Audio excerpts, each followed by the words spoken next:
Yeah, so he's sporting that Cody Garbrandt shirt over there, Dave. He's got the title shot coming up. Dominick Cruz is going to face Cody Garbrandt, UFC 207. True. So if you had to pick, man, Garbrandt or Cruz? I'm going to go with Cruz, but Garbrandt look good, man. He keeps coming out just chucking them, you know? So I don't know. He's got that one hitter quitter. Yeah, he puts those combos together so good, throws them. It's like, but Cruz is just moves so good, so hard to hit. Yeah, that's one of those things you just can't.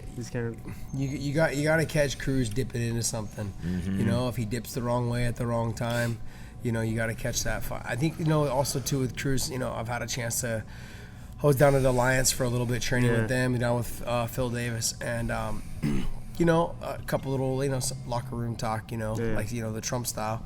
And, you know, we were having a couple conversations, and it's just like, he was out so long, you know, he's just looking for the fights that will generate the most money for him, you know, and fights like this, I think, with all the hype that's around Cody right now, he's going to generate. Good fight, He's going to generate a lot of publicity and a lot of hype, given the fact that Cruz has beaten everybody that's come out of that camp, and so it's just like a tally for him. It's like, just it keeps adding animosity and more hype around it. Like, oh, I beat Uriah. Oh, I beat TJ Dillashaw. Oh, I beat Cody. Like, if he's thinking, and they've had a lot of issues with all those guys too, so it makes it an interesting fight. I mean, I like Cody. You know, just met him not too long ago. He's a really cool guy and really talented. But man, Dominick's so hard to hit, so awkward. But his movement, his timing, everything is really good. I mean, he's just been around the sport so long, and you know, and for somebody with a mindset that comes in and says, ring rust isn't real, that lets you know that mentally, he's mentally strong. Man. He ain't making excuses. He's not making excuses. And you know, when you're telling Olympians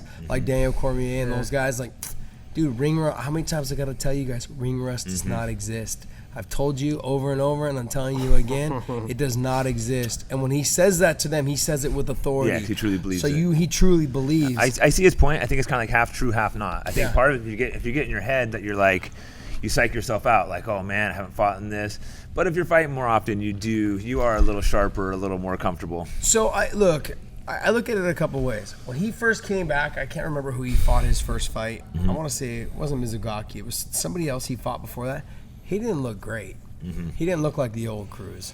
So for him to say that ring rust doesn't exist, it depends on the perspective what you're looking at. Did you win? Yeah. Or were you supposed to win? Yeah. Were you the better fighter? Of course. Yeah. You know, but you left as the champion. You came back with the mindset of that you're still the champion. You should have won that fight, and they knew that. They were giving you something to get your feet wet, get your body back into it.